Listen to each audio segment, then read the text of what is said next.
Hey everyone, it's been a while since I did my last FGC related video. I know I mentioned I wasn't going to do these as often because now I'm a diehard esports sellout live stream producer or what have you.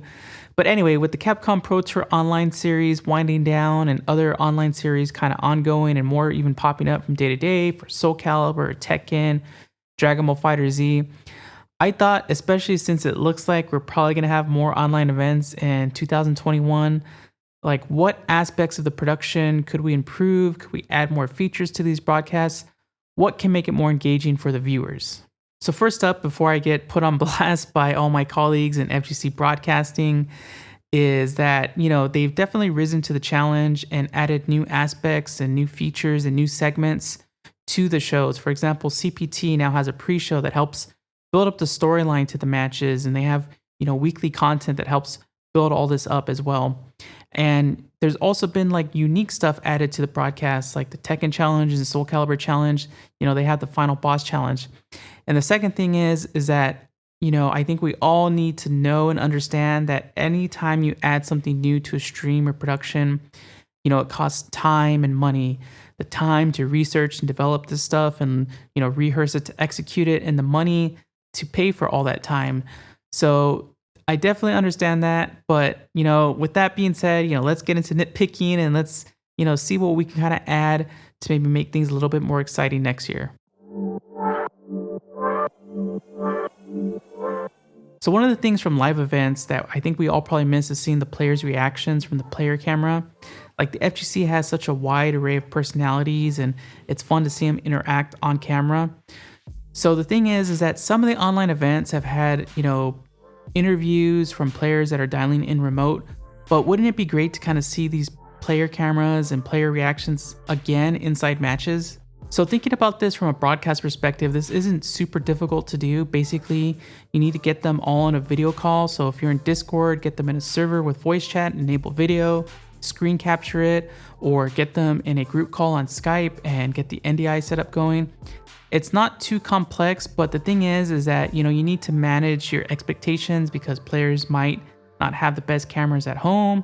They might not have the technical savvy to set this up. So I think this is something that really needs to be reserved for special exhibitions or maybe only top 8s or top 4s, where you can have a little bit of time to talk with the players, troubleshoot the issues, and hopefully get some pretty decent quality video feeds running.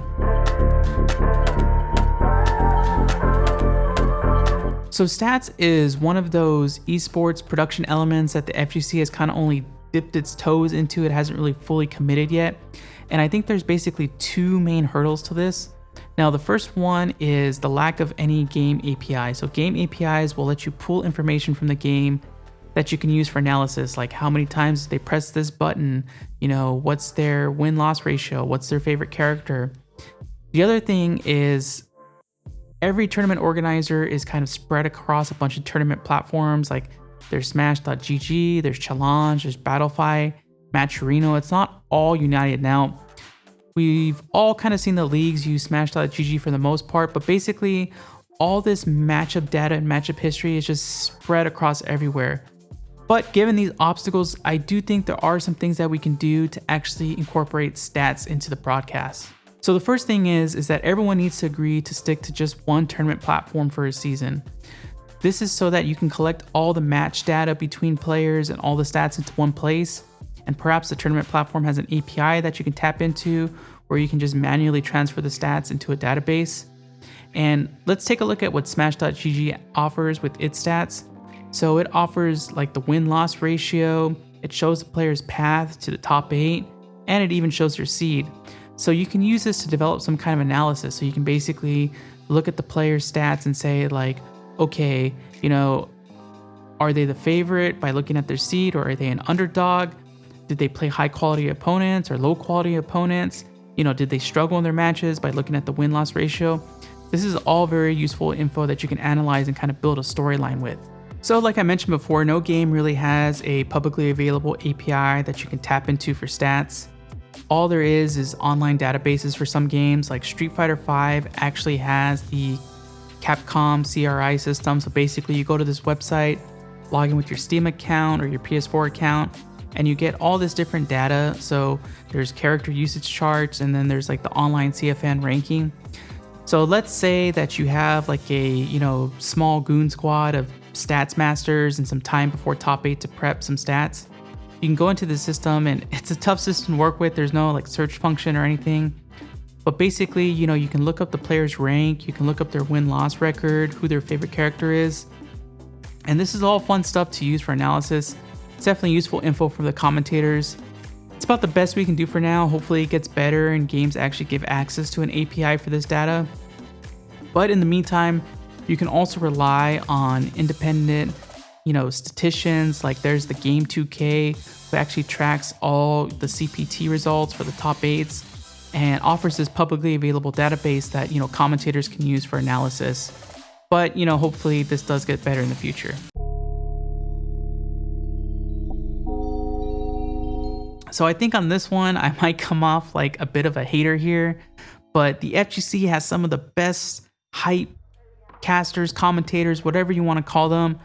But unfortunately, they don't always have the best home studio setups. So, you kind of lose that vocal clarity that you need for the hype, and maybe they don't have like these crazy try-hard setups like I have at home. So I think the onus is on the league operators, the league owners, when they're looking for sponsorship, to reach out to the Schurs and the Sennheisers and the Audio Technicas of the world and the Blue Microphones of the world, and try to secure some product sponsorship packages for the commentators. And, this might take a few compromises, so you might not be able to pitch them that, platinum tier title sponsorship, maybe the copper tier, trade product for shoutouts.